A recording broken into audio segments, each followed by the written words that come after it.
What is he so mad about? I'm not sure. That is a question for today. Okay, well, so I am Danny Gregory. This is Draw With Me. You're going to draw with me and lots of our friends here in virtual space.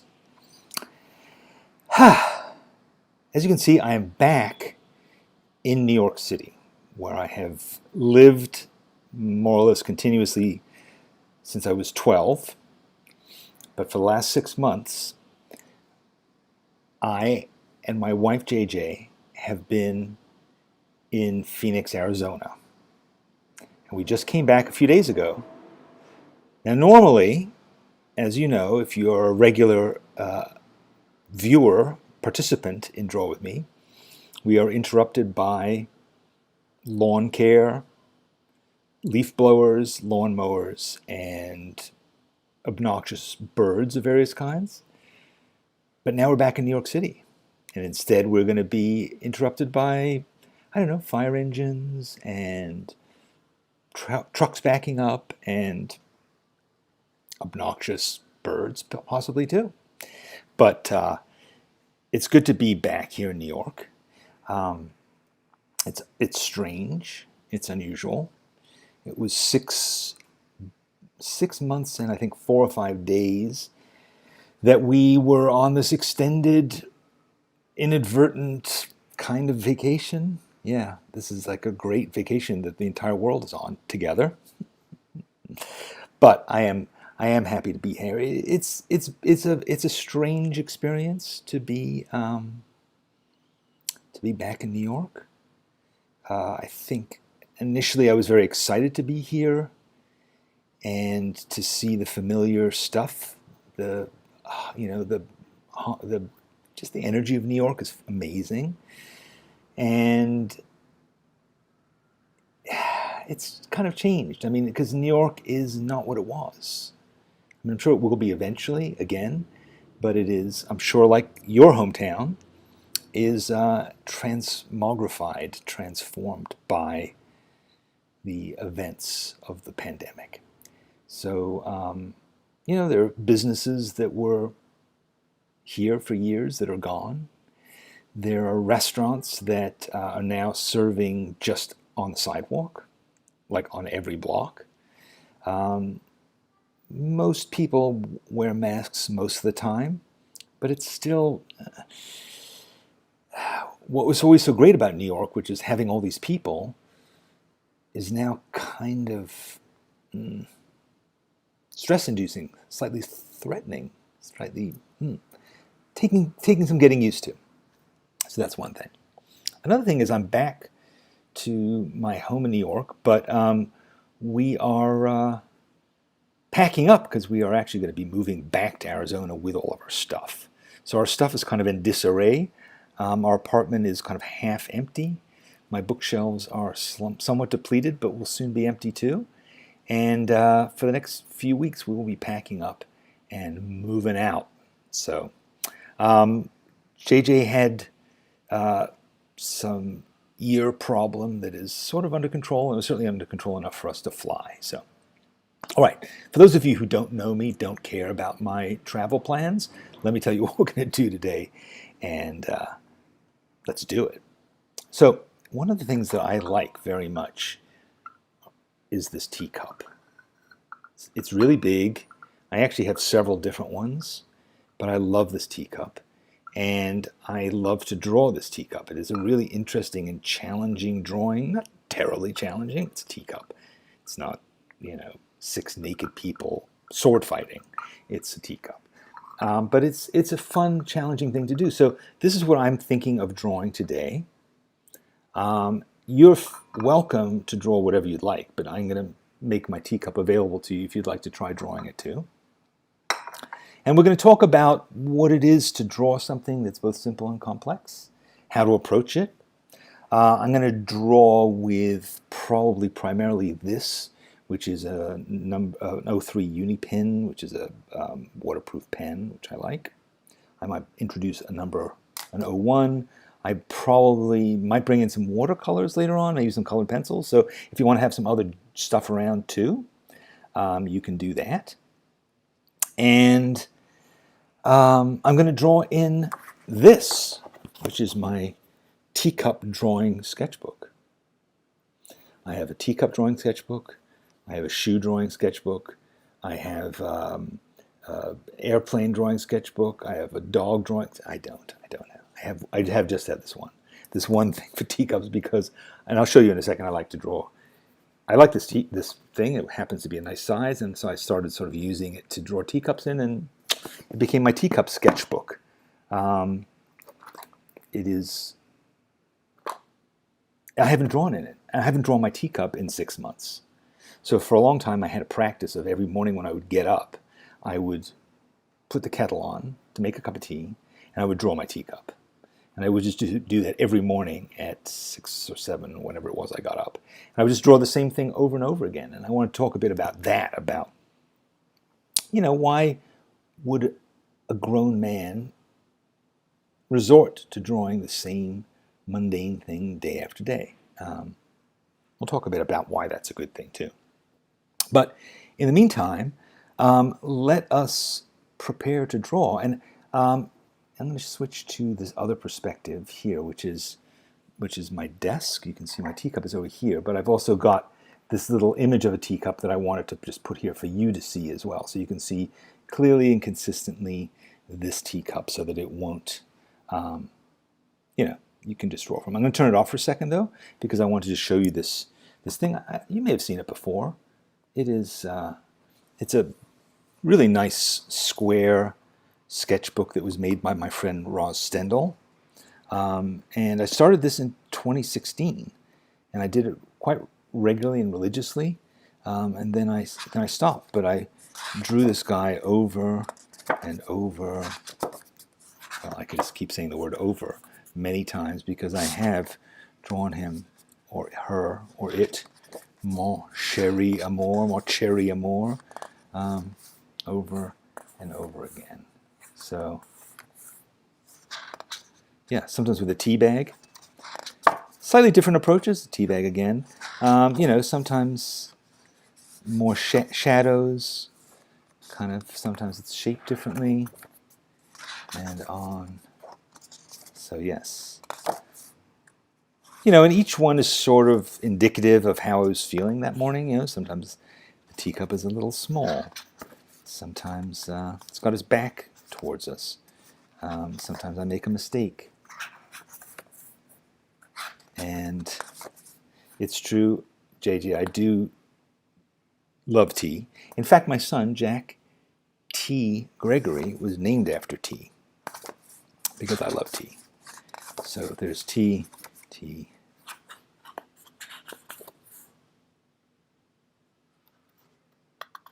Yes, deckled edge.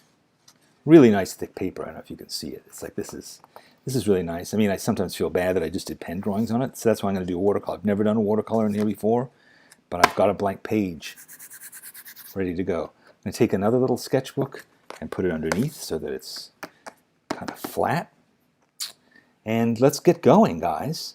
Oh no, I know what I wanted to talk to you about. I wanted to show you one thing before we begin drawing this teacup. So if you are drawing it, fine. Well, you aren't because you don't have the picture, but I wanted to talk a bit about negative space. Because the thing about this teacup is it is a relatively complex thing. It is also somebody else's piece of art in the, we're drawing an object, but we're also copying somebody else's art. And it is complicated, and so we want to, just think about how do we approach this, because we're drawing two things at the same time, a cup, but then we also have like three-dimensional cherries, and it's all a pattern. So, good, I got my book wet. So while that's drying, I wanted to show you, I took a picture of this cup as I showed you, and I wanted to break it down to sort of explain how to look at the negative space of this cup and how using negative space can help you to, to think about complexity. So what I've got is I put this picture into Photoshop. Don't worry about the fact that it's Photoshop. That's not really important. But what is important is that it's kind of a way of just breaking down these layers. So let's check this out.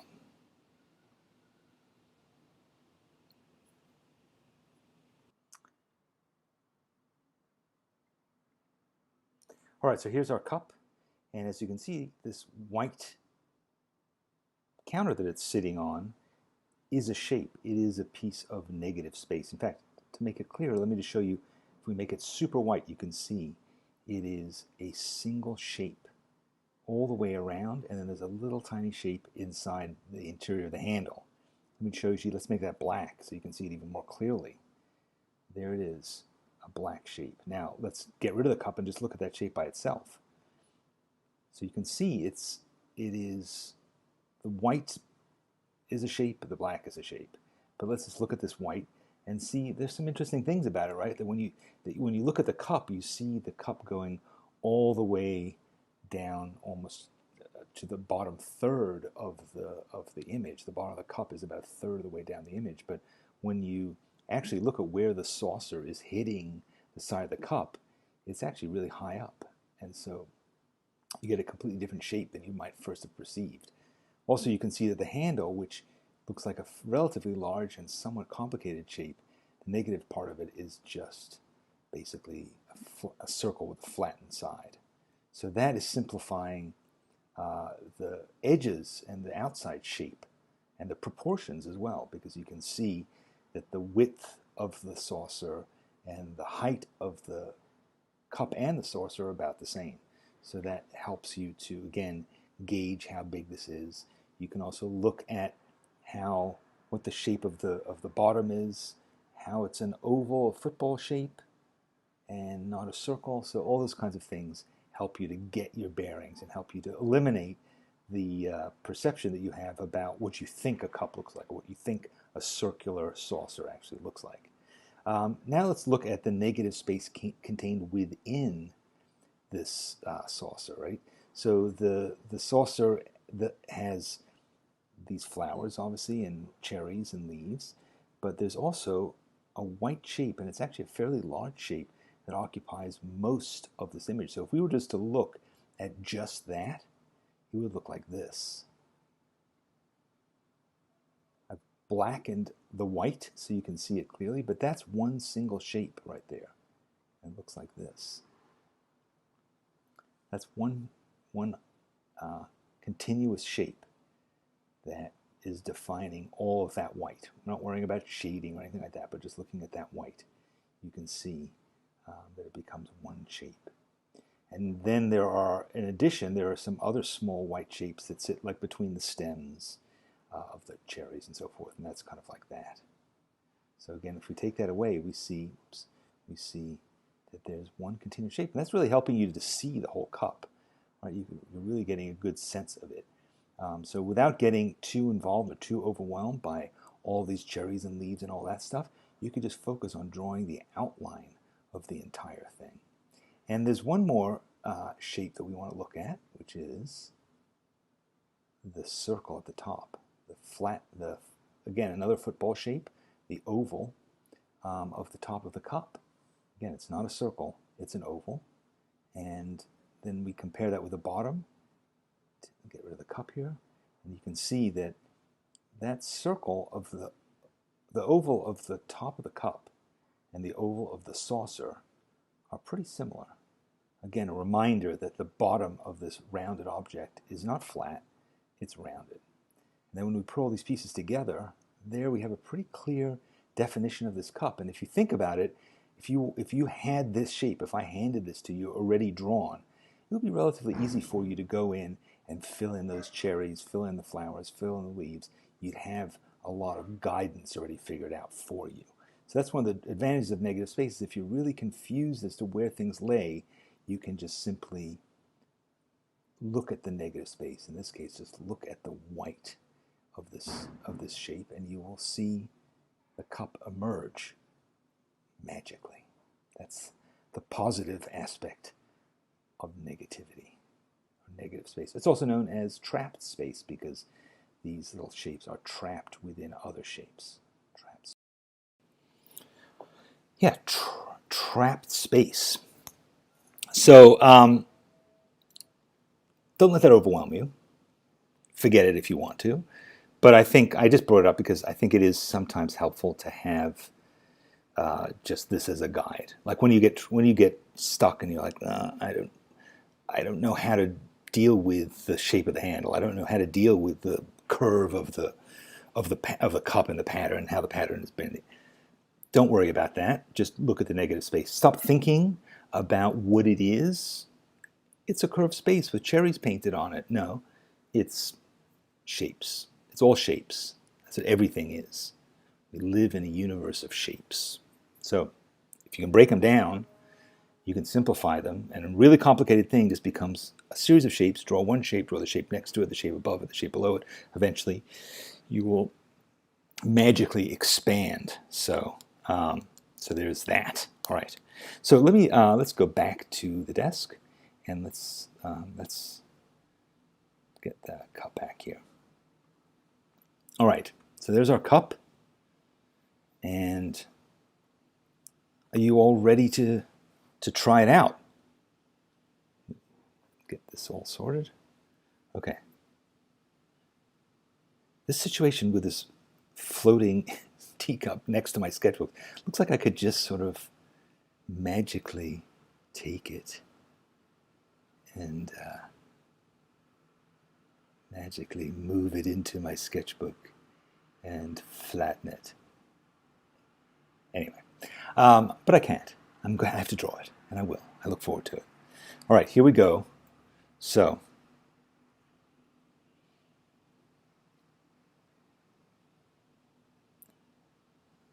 I almost always start on this upper left corner because I'm right-handed. And, take my time. This part here, this curve, it is in some ways the scariest part of doing this kind of drawing because you just don't know like how long is it supposed to be. But again, you could use negative space theoretically because you could say, you know what, I'm going to how can I indicate this? I'm going to look at where this cherry intersects. I mean, I could look at landmarks on the cup and use those to help me kind of determine how far along on the journey I am. But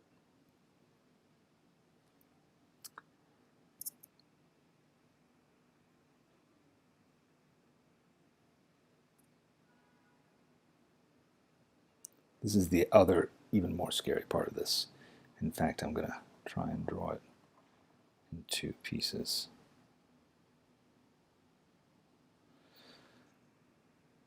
Okay, so that's kind of it. And now I'm going to just draw that inside bit of this handle. Now this handle, as you can see, is not consistently thick. It's thinner here, and then it gets wider here because the handle is a bit wider, but also we're seeing a bit more of it. And then it gets a bit thinner, comes down, meets the continuation of that saucer. It's actually a little bit more like that. So screwed it up already. All right. So now I'm going to just go in and I'm going to start filling in these other bits. So I now have this guide. I can say, okay, this comes down here, and I'm inside. I'm now inside the kind of line that goes all the way around it. And I'm actually seeing, but I can see where I have to go because it's just a little short piece that I have to make now to connect that handle. And now that I've done that handle, I can see where the side of the cup is, and it's basically kind of there. Which is interesting, right? Because you think that where the cup joins wouldn't be right at the edge, but it is right now. So, and I can come down and do this bottom bit, and I can do this part, and sort of see if I can make them connect. I can already see that it's wonky. It's already getting wonky, but that's okay.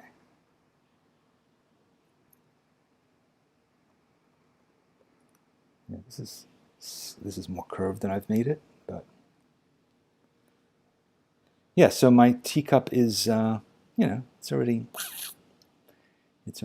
doing its own dance, but that's okay. I'm going to now try and do this internal bit. And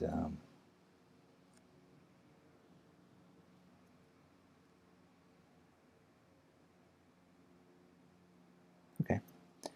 And there's also kind of an edge to this whole thing that is actually kind of a useful fact because it allows me to kind of just make this feel a little bit more round because there's this sort of slight lip on it. And yeah, okay. So now I'm going to draw inside these negative spaces. I can start to draw like this little cherry that's sitting here just underneath the handle. And I can give it a bit of a stem. And there's a little tiny piece of leaf there. I can do that. And then I can look at, there's a leaf here that is sort of going across. So I'm just, now that I have this whole kind of perimeter figured out, and again, I'm not really overly concerned about the fact that this thing is a little bit, skewed.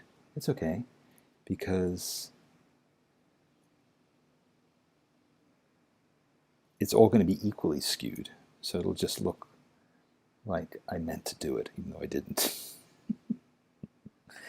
I meant to draw this perfectly. I missed you, teacup. I'm sorry to do this to you. But then this teacup is used to it. I've done this kind of distortion to it many times before, and it doesn't seem to mind.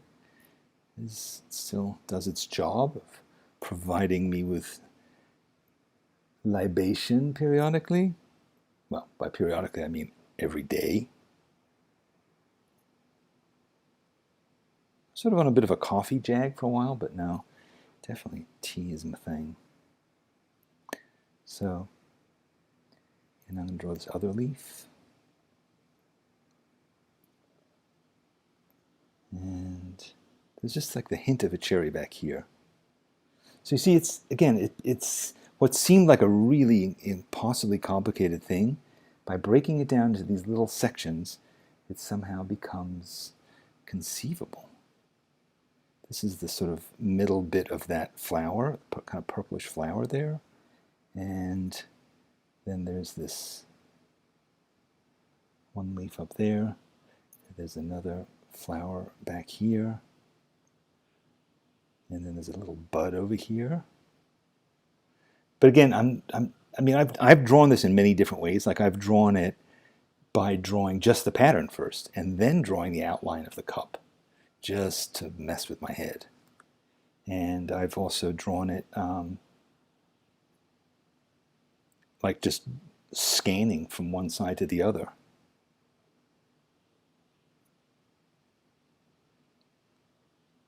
But here's why I would bother doing this.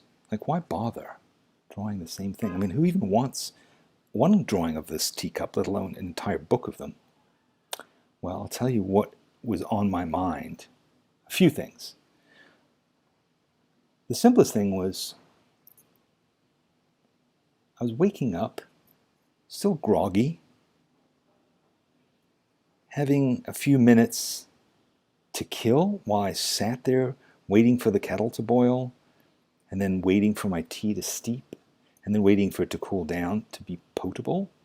All these things take time that I was just sort of, I could spend staring out the window, but I find it difficult to just do that. So it was like a simple thing, but I also, because I was still sort of half asleep usually, I didn't really want to think about like, well, what am I going to draw?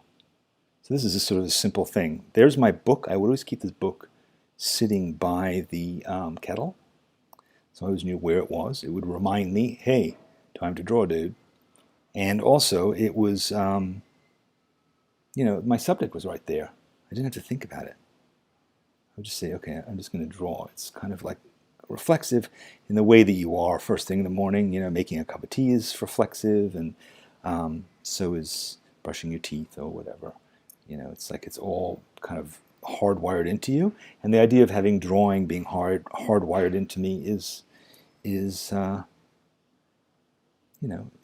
really interesting and good. I think good. So that was one reason for doing this on a regular basis. Another reason was when you do something consistently, you reveal the things that have changed. Right? We all change every day. I change a lot. And by having a kind of a simple benchmark, which is I'm going to do this exact same drawing at basically the exact same time in exactly the same way, I was more aware of what the differences were, the changes in me, which is an interesting part of drawing is sort of the fact that it is a diary of kind. Not a sort of Dear Diary, today Bobby was mean to me and pushed me over in the playground kind of diary, but sort of like just a record of who I am and what's happened. Something that you can look back on and you can almost fast forward and see the changes in your psychology, in your sort of view of the world, in your moods, all those kinds of things, but done in a way that is nonverbal and sort of subtle. That's one of the things that I really love about having an illustrated journal instead of having just a written diary, is that it's just a more complex way of tracking and your feelings. And it's not just, I've seen people like have numerical scales. How do you feel today on a scale of 1 to 10? What's your mood? What's your intelligence feel like today? Do you feel sharp? All that kind of stuff. Again, really subjective, masquerading as objectivity, but also not a lot of fun, and I don't think terribly accurate despite its scientific appearance. But this consistent thing, just, I don't know, another way of recording it, like the things that are familiar that we take for granted, when you study them with drawing, you often will find that they're actually kind of different. And you're seeing things that you may have overlooked. Which is a thing that strikes me in coming home to New York after being away for a while, which is being aware of the changes in the city and the changes in me and how I've changed. So again, looking at the things that are sort of familiar and sort of similar, but also seeing them differently because time has passed.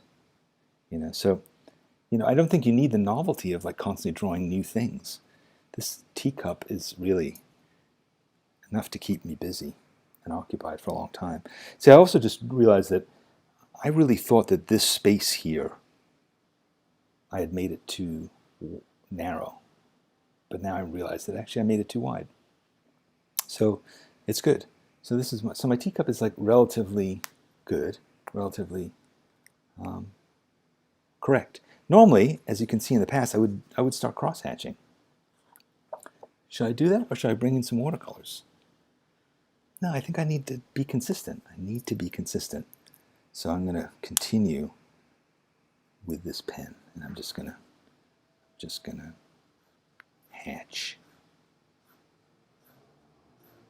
Add tone with lines.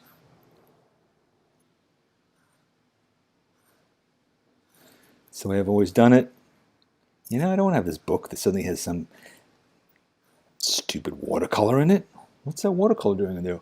Oh, I was on YouTube doing Draw With Me, and I just kind of thought I'd do it. Well, you ruined it, dude. You ruined it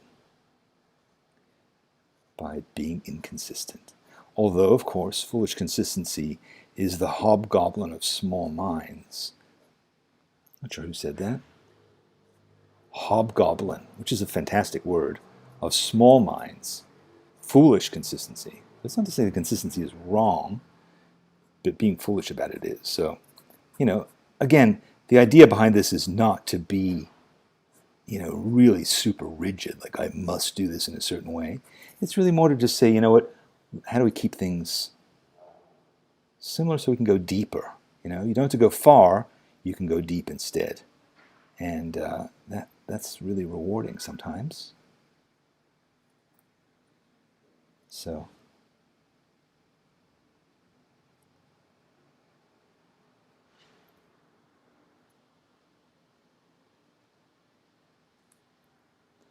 cross-hatching is just such a pleasure.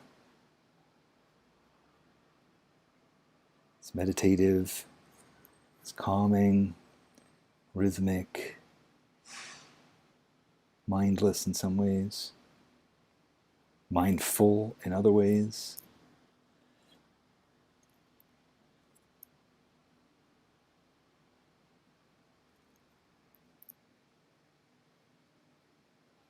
So I can decide to make these cherries feel round by curving my lines, or I can make them feel flat by just keeping my lines flat.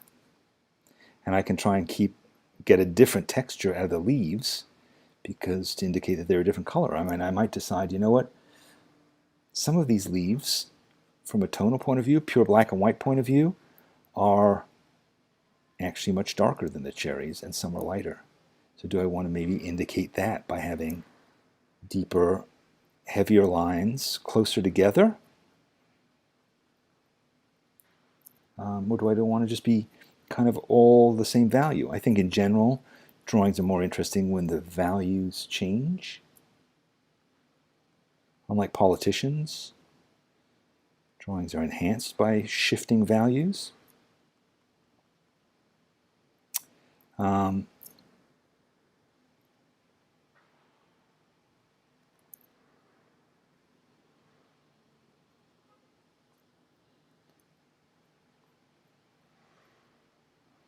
So what I've been doing so far is I'm just doing the kind of local colors, right? I'm just saying, this is red, this is green, I'm going to color it in.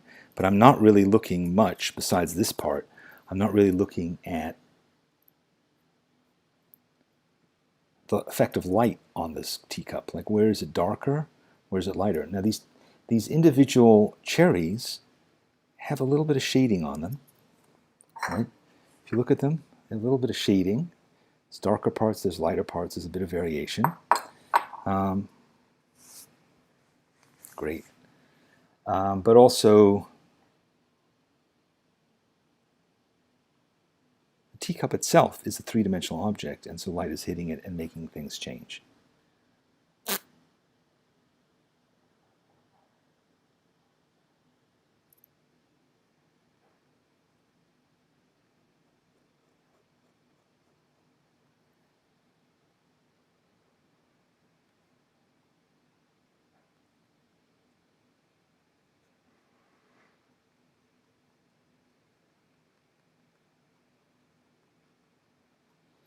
Yeah, and it is kind of amazing, and I haven't drawn this in a while, but Nonetheless, it is kind of interesting that it is still interesting. This shape is complicated enough that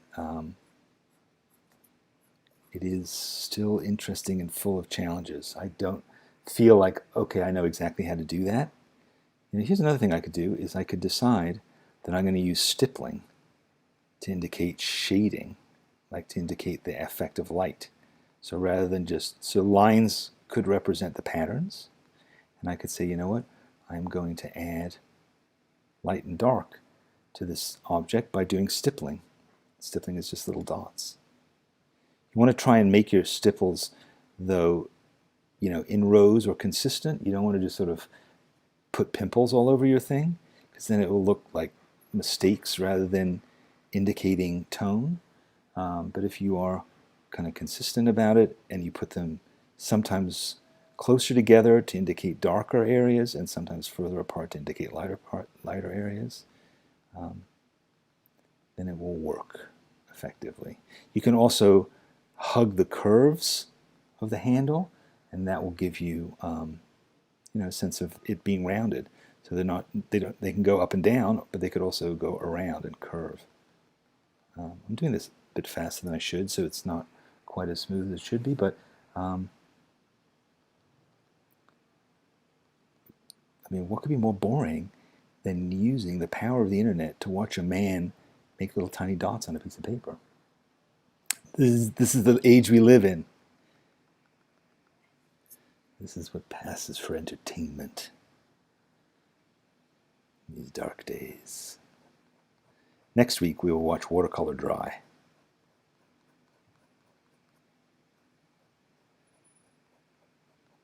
Which is actually quite fast moving. Maybe we should watch oil paint dry. Yeah.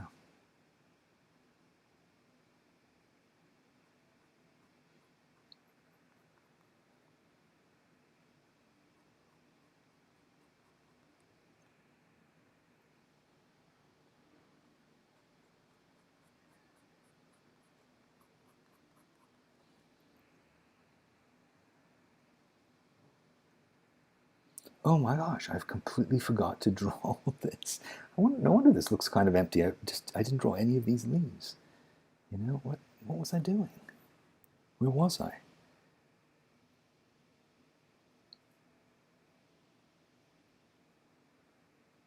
Lord, what a gaffe.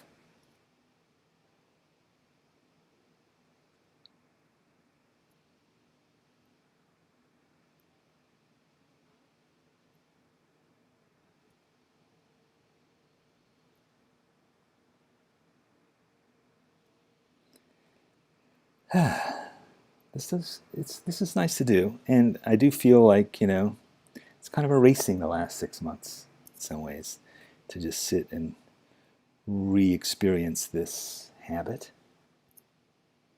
Another benefit of doing this on a regular basis, right, is I have this to come back to say, that's what I like to do. This gives me this feeling. Doing this over and again gives me this feeling. If it doesn't give me this feeling all of a sudden, what's changed? Because I think art is a journey. It's not a destination. We think of it as a destination. Oh, I want to hang that drawing on the wall. I want to do a drawing of a teacup so that I can send it to my friend, or so that I can make prints of it or t-shirts out of it and sell it on an Etsy store. Or you can say, I enjoy the experience of doing this, and I'm getting something out of it in the immediate present because it's calming and focusing, but also I'm getting something out of it on the journey because I'm moving in a new direction. I'm moving deeper in this direction of learning more about how to do this, and I like that, and that is of value to me.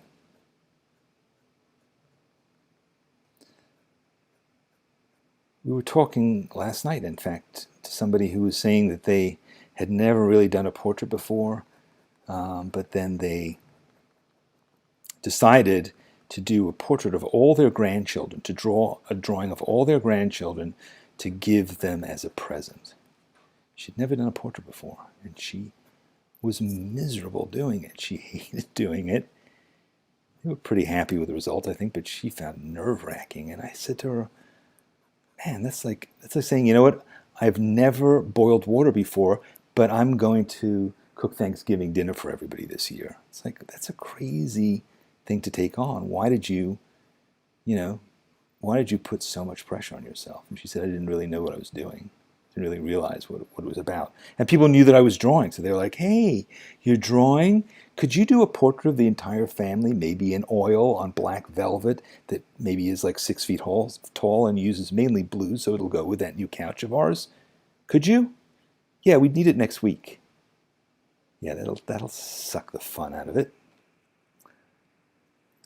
You know what?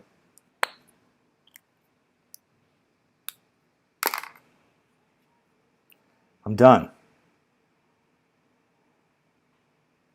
I'll leave this cup up here, though, just in case you want to still see it. Where is it? There it is. All right, I'll put it over here. No, I'll leave it over there. I'll move. All right, there's the cup if you want to keep drawing it. I want to say a few other things to you before we wrap this up in the next couple minutes. One thing I want to say to you is, if you're a member of the schoolyard at Sketchbook School, you can, I'd love to see your cup drawings. Please share them there. If you're not, and you're on social media, please put this hashtag on your drawing. Post it. Say hashtag SBS Draw with me. If you want to tell people that you drew it with me here, great, cool. But yeah, that way we can all see. It's really great to see lots and lots of teacups, right? To see lots and lots of drawings of the same thing all together, to be able to compare. It's really fun. And that kind of thing is, just keeps you drawing, and you don't have to go like, oh, mine sucks. Theirs is so much better. It's not. It's all different. We're all different. We all draw differently. We all see differently. We all have different degrees of experience. All those things don't matter. What matters is just doing it and having fun doing it. And if you have fun doing it, you do more of it. And if you do more of it, you get more confident at it. It feels easier. You see more clearly. So I would say do that. What else? Every Friday, I write this thing called Danny's List. It's not a very good name, but it is basically an email that I send you. It's thoughts, ideas, diatribes of one kind or another. It's complimentary. All you need to do is to go to sketchbookschool.com/Danny's-list. Go there, put your name in, and tomorrow I'll send you a little essay that I've written. And this afternoon I have to actually write it, but I will. Amazingly, for however long I've been doing this, I've never missed one yet. Having said that, of course, jinx. But anyway. So sketchbookschool.com/Danny's-list. That's one thing. Another thing is, if you don't really like to read much more than a sentence or two, not that my emails are that long, they're not that long, but if you really are, if you feel that brevity is in fact the essence of wit, then text me.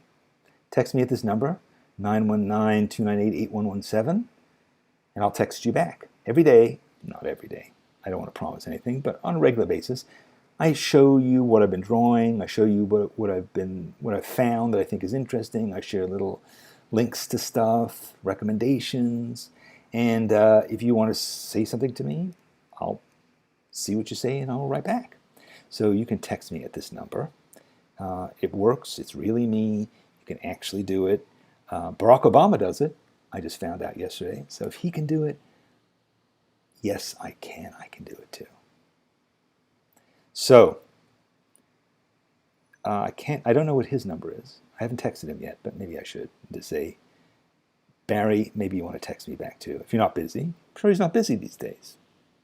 Semi-retired like many of us. So, all right. So there's that. And so yes, text me, Danny's List. Let's leave it at that. Yes, I'm sorry, it's true. You can only do this in the United States, the texting thing. Email, global, maybe even interglobal. If you're living on another planet, you're receiving this, I may still be able to email you. But texting right now, that may change. So, yes, so that's it. And otherwise, meet me here again next Thursday.